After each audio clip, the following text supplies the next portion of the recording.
Hi guys, and welcome to Manch Talk. I feel a little discombobulated, but we are here. I am your host, Carla Gericke, and thank you so much for joining us again. We have our folks live streaming here on X as well as on Facebook, so thank you to everyone who's joining us there. I am going to have a guest here today in a few moments, but right before we talk to her, I thought I should update you on a handful of developments in case you missed all of this. First of all, of course, Elon Musk, the richest man in the world, who's going to be taking humans to Mars, possibly, just formed a new political party called the America First Party. This is in response to the fight between him and Trump with regard to the national debt. For folks who've been watching the show, know that we do have an unsustainable problem with the debt. And so this is going to be a very interesting development because what we're seeing is a split on the MAGA side of things.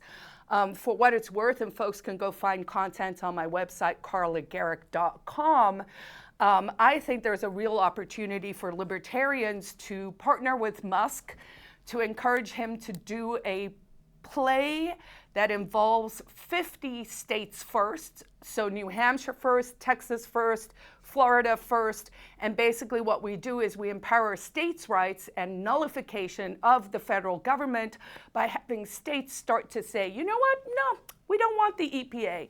No, you know what, no, we don't want the IRS. And you kind of let the true federalism that was the original idea of the founders to flourish. So I'm hopeful we can get some traction on that, and I will be reporting back on that more in the weeks to come. One other thing that you should know before we get to my special guest for today, where we will be talking all things education, is the TSA yesterday or the day before announced that you no longer have to take off your bombing shoes when you fly. You are now allowed to keep your shoes on like an adult when you travel. Isn't that generous of them? Everyone knows I am on a mission to abolish the TSA, and so the race between Trump and Musk can be who can privatize security first. All right, so that is it from the national politics level, but now we are going to get as local as you humanly can. I am delighted to introduce my guest for today, Jody Underwood. Jody is a remarkable educator, policy advocate, and nonprofit leader. She lives in Croydon, New Hampshire.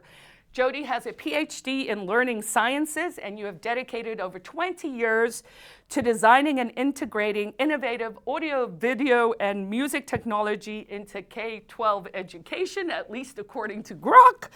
Wow, music. I didn't know that. You are a proud early mover for the Free State Project, where you relocated to New Hampshire in 2008. Seven. You beat me by a whole year. 6 months, actually. It actually says 2007, and I was thinking about myself.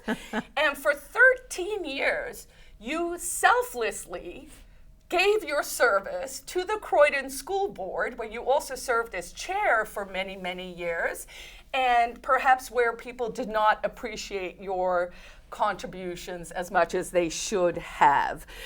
You've obviously guided people on budget decisions, policy formation, school governance. You've worked on complex issues, and basically now you've taken all this knowledge and you've started this brilliant new initiative. So tell us about it. Yeah, all of it. It's really true. I feel like all of my background brings me to where I am today. Well, then you know you're following your passion. I know. It's awesome. And I'm officially retired, but yeah, I'm not. But I like having a mission, something to sink my teeth into. So we started Education Options about a year ago, and EdOpt, or Education Options, so EDOPT.org for the audience if you want to check us out. And the reason we started is because there was this gap. So a lot of families are looking for alternatives to public schools. Their kids don't fit for whatever reason. The one size fits all, the indoctrination, DEI, CRT, just all those things. Kids are bullied. There's so many reasons why parents aren't happy with schools, but they don't know all their options. New Hampshire has a rich set of education options that parents just aren't familiar with. Can I tell a story? Yeah, please do. So we got an email from somebody saying, I have 2 kids. One is in 2nd grade and is bored, and one is in 4th grade and is falling behind. I can't homeschool. What can I do? So we got on the phone, and it turns out they live in the Upper Valley, and like a half hour from me, so I know there's a rich homeschool community there. And when I mentioned that to her, she's like, there is? I didn't know that. Okay, so maybe she can homeschool. She probably thought, and we had discussions, that she had to do all of it. Right. And when she learned that there were support groups, she's like, oh, tell me more. So I said, well, you could do something like a homeschool co-op where you get together with other families and you share the burden and you go to, field trips and museums and hire tutors or teachers or whatever. And she said, we can do that? We're allowed to do that? Like, people just don't know. And she's like, sign me up. How do I do this? And I sent her the Facebook group, the Upper Valley Homeschool Group. Within a couple of hours, 4 families said, oh, I live right down the road from you. Let's do this. Oh, wow. So this sort of tells you the bigger picture. They want out and they don't know what to do. So EdOpt is here to try to help, lessen that gap. So, so really, it's filling the role as we've created this really robust education competition system or choice system in New Hampshire, right? So we basically, maybe for folks back home, tell them sort of what are the options. So, okay, I understand we have what one would call a traditional public school, right?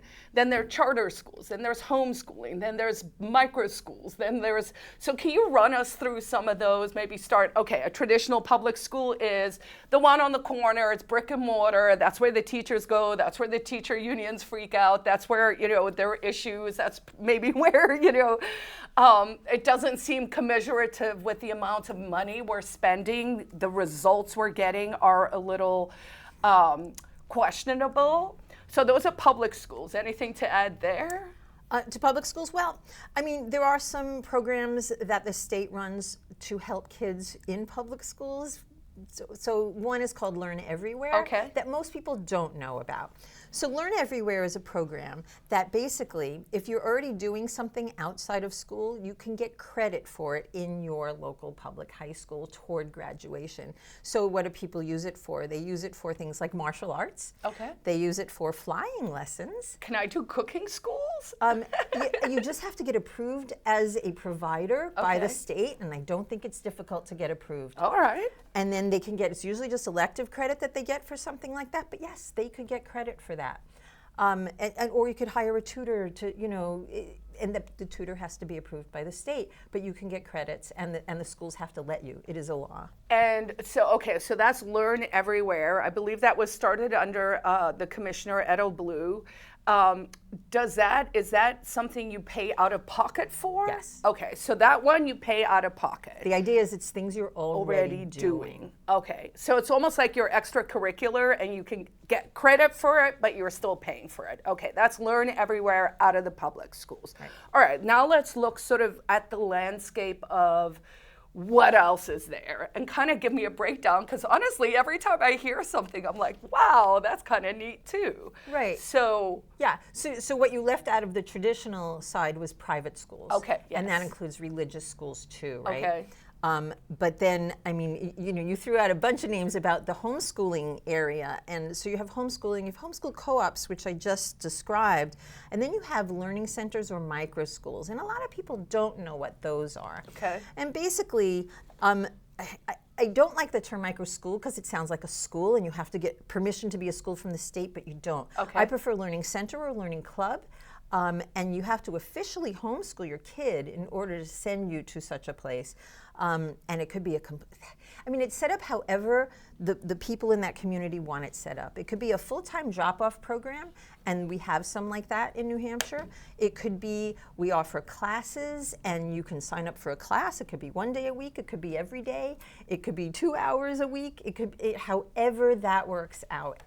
Okay, question. Is that then at a home? Is that at a building? Is it at a school? Is it at a church hall? All of the above? All it of the depends. above, yeah. So what we're going to learn here today, folks, is there's going to be a lot of like, it depends, which is how it should work, right? Because that means there's truly choice being offered and that people can start to hone what works for them, right? Because I think the thing we lose sight of when people talk about education and there's so many entrenched interests, people forget really, regardless of like what side you're on, the common goal that we should all be able to share is, are the kids learning? That's right. Right. But nobody's really asking those questions. But that's a whole nother topic of conversation. Yes. That's not what accountability is about. Right. So, okay, so those were what I colloquially have called micro schools, but what I'm hearing we would rather call learning centers or... My personal thing. Is that also, I've heard the term pod? Learning pods. Is that the same as the micro school? They're all in the same family. They are. So there are organizations that call them pods, right? Prenda has learning pods, and that is a micro school organization. Is that specific to New Hampshire, or these are national? They're national. Okay, tell me what a Prenda is. Like, it's one of these. I mean, so Prenda is, they have a certain approach where they have a guide, I believe is the term they use, who will sit with maximum 10 kids and help them one-on-one progress in academic subjects using, I mean, they could use online, they can use, textbooks or tutoring approaches or whatever. And they also do like group projects with the kids. And it would be a full-time drop-off program with an organization like Prenda or KaiPods or Acton. Those are the three. There are more than that, but those are the biggest names I know of that are national that start pods in the different states all around. Okay, and are those ones that one can spend the voucher money, and we'll get into that in a second, you can use it for that? Yeah, absolutely. Okay, so let's, for the folks who are just kind of being like, and you had said before the time we should talk about why you started this, and I'm going to assume the answer to that is because idiots like me are confused about what is going on across the landscape, right? It's the gap, exactly. Okay. Yes. And so explain to folks what the EFAs are and kind of what you can spend that on. Sure. So education freedom accounts nationally are called education savings accounts. So when you see that ESAs nationally, we're EFAs locally. We like the freedom part here, so that's why that was chosen. You got to write it into the title, That's right. Yeah, it's well named. Basically, you get about $5,000 per kid. Right now, a law just passed that said all families are eligible for it. Up until now, you had to make less than 350% of the federal poverty level to qualify. Now everybody qualifies, but they have a cap on the number of slots that they have, and that's 10,000. And I heard actually that they hit it yesterday. Oh, is that right? 2 days ago I heard 9,200, so I'm not surprised. Yep, so just so that people understand, what that tells us is there is a real market need, right? So there was an income cap that said you have to have X amount of income, otherwise you're not eligible for this program. But the minute they took that cap off, people rushed to get into this program. And that tells me that people are eager for different options. And then the question becomes, why are they eager for different options? And I think the answer becomes because the schools aren't serving our students and our parents in the ways they should. That's right, in the ways that are suited to each kid, because every kid learns differently. Any parent with 2 kids knows that, and the schools don't for some reason. Right, so what we do for education options is, well, did we finish the EFA thing? I think so. And you can spend it, all right, no, let's finish that. What can you spend EFAs on? You can spend it on tuition to private schools or some kind of homeschooling version. And so that could be for any expenses you have. And the guideline is basically similar to what you can spend in schools. Okay. That's how they think about it. You can spend it on martial arts. You can spend it on a computer. You can spend it on, curricula, textbooks, online tutoring. Yes, all of that. Okay, that's wonderful. That's right. And I do love that it's including sports, by the way, because I do think that unpopular libertarian opinion here, but I'm pro sports. Well, I'm and pro exercise and all of that stuff. And so I think that's good that I somewhere along the line in the education market, it seems like we did away with the arts and we did away with sports and we kind of just made things worse and worse. Well, I mean that's a whole nother topic of discussion, which would be fun to have sometime. Okay, I'll have you back for sure. Okay.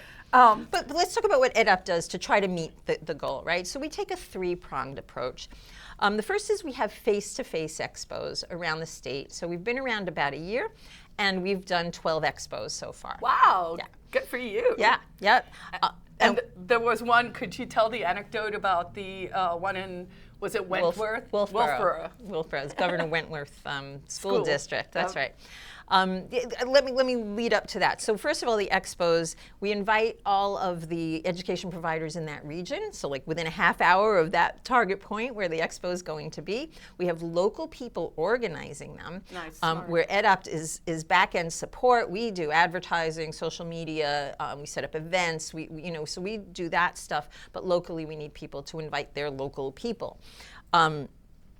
And then we try to get families to come to meet the people face to face. Okay, and so that's sort of like an expo where we have the educators doing different things, bringing the families, right? Yes. So the constituent there is the families. Those are the attendees, that's right. Yes, gotcha. Exactly right. Now we have a website that supports it. So I'm actually really proud of the website. It's, we have one of those maps where you can zoom in and out, like when you're searching for a restaurant in your area. It could be like, show me here, and you can filter for the different kinds of education options that we already talked about. So if you're only interested in homeschool stuff, you can click on that. If you want to see your public school possibilities, you can click on that. It's awesome.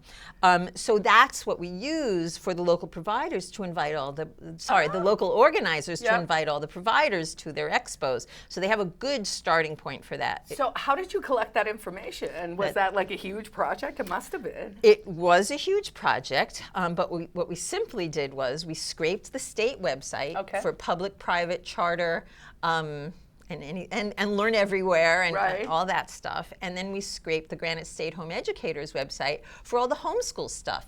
And then we cleaned it all up, because let me tell you, the state's info needed to be cleaned up. Pretty bad, let me guess. There were, oh my goodness, charter schools in the private school section. It was fascinating. Wrong counties.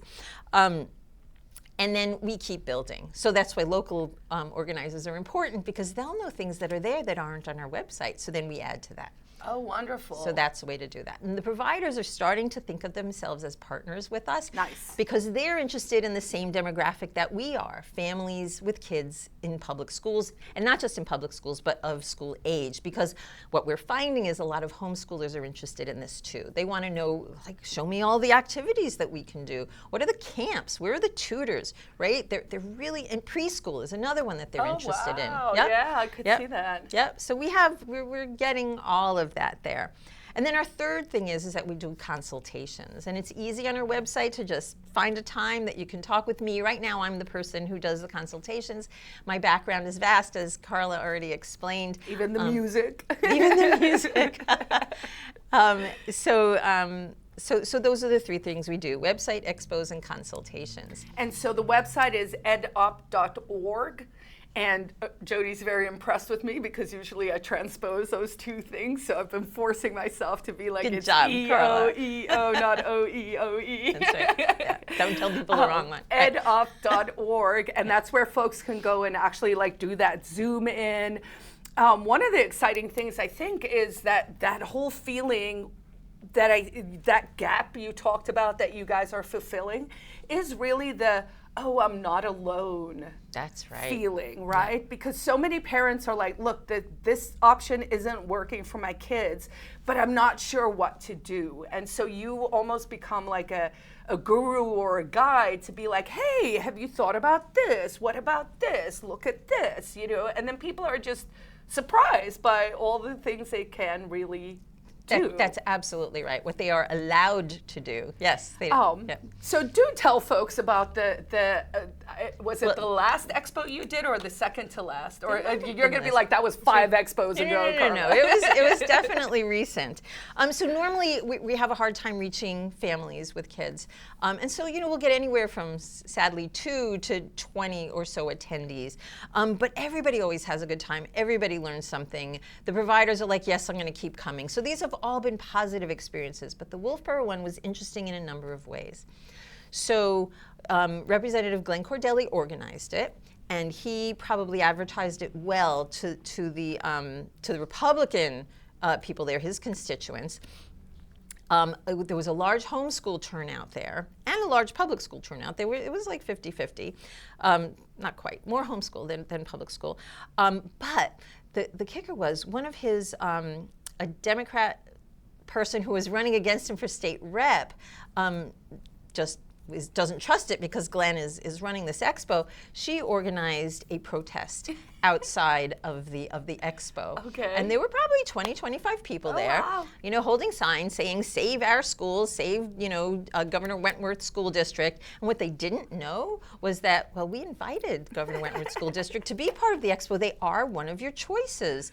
And so they were there. The superintendent actually was at the table, and she had a really good time. It was a very rich time for her. And we had 40 families show up. Over 100 people showed up to this expo. That is incredible. I don't know if that says we need more conflict-driven stuff, or, this is just a side note anecdote, but I saw a photo of the protest before I even realized it was an EdOpt thing, and it must have been in my social feed. And I saw, a bunch of, let's call them old ladies, which, we're probably in that category too, sadly, but they were holding, I think it was GWSD, right? Signs. And I was like, who in New Hampshire is protesting? And what do those letters mean? I was like, is that an STD? Like, I've never, what is GWSD, right? And so I was Googling it, and I was like, are they talking about the school? And then you and I somehow connected, and you're like, no, here's the story of what happened there. But the success of that story is actually that you're building those bridges where it is, again, it's not anti-public school per se. Right. It is pro-learning for the children. That's right. And that is the important part, and that is the note where we create unity between people so that we get the right outcomes. If you want your public schools, you can keep your public schools. I mean, really, if you're satisfied, great, but so many families are not. Last year, 72% of families looked at alternatives nationally. Wow. Big wow. And so what, if you know off the top of your head, what are we spending per range, I suppose, on students in New Hampshire now, on the national or on the state level? Is it like 22,000? I mean, I know it differs per kid. Yeah. Oh, so the per student cost is sort of it's just a calculation. Okay. Everybody uses it, but it doesn't tell you because there's fewer kids. The cost per kid goes up. Right. But the school budgets always go up, so that Okay. It's a rough one. But it is $26,000 per kid, being you asked. Wow. Yeah. I mean, I feel like isn't Khan Academy online free? Yes, it is. That's right. So, that's all right. right. So we have about 5 minutes left. I know you wanted to talk a little bit about some of the bigger challenges you see with the program. Well, I mean, our biggest challenge is reaching families with school-aged kids. We are publicizing on social media. We do flyers. We go to farmers markets and crafts fairs, and we hand out flyers, and those are pretty successful. But our biggest ones are word of mouth. Mm-hmm. So tell people. Yes. That's the big thing. Share this podcast with people if you want. And Facebook, publicizing in Facebook. Those are our 2 biggest means of reaching families, but it's not good enough yet. We need to get bigger. And are you building, I feel like I've been receiving a newsletter. Does that sound right? Yes. I mean, I get hundreds of newsletters, but I feel like I remember reading that one, to be specific. Yep. How can folks get on the newsletter? Sure. So if you just go to edopt.org, that's EDOPT.org, You can subscribe to the newsletter. I send out a weekly newsletter, and it is as short as possible. I try not to, put out too much information that is irrelevant, so hopefully that is, good for people. Usually it's about the expos, and, we try to switch it up a little bit. This week was actually about how EFAs are funded and whether we save money using EFAs. Well, and that brings me to an interesting point, and I think, you'll appreciate this because we're old timers by this stage, right? Like you moved in 2007, I moved in 2008, and I was recently at a event, and I think it was you, but it may have been someone else, where I just heard someone say, well, if you're for this, are you even, are you even a free stater, right? And I thought, oh, this is so interesting because we're at the stage where these are growth problems, right? Where there's enough people here who are interested in these topics. How do we liberalize, in the true sense of the word, education to best meet individuals' needs?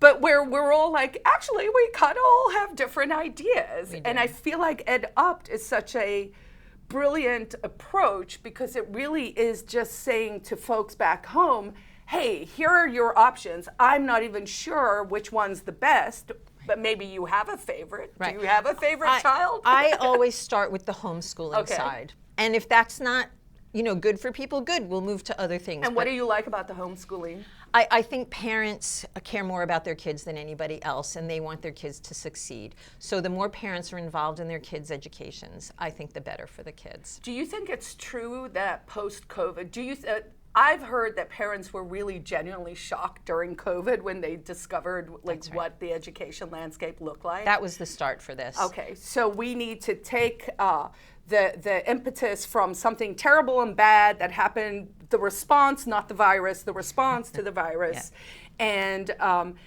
use that to teach people, to educate people, to help people find the right solutions for themselves. That's right. So I want to add 2 points. So we're called an education navigator site. There are 27 of these around the country in different states. Probably around 12 states have them. So that's a growing phenomenon. People need to know, and people are trying to meet that demand.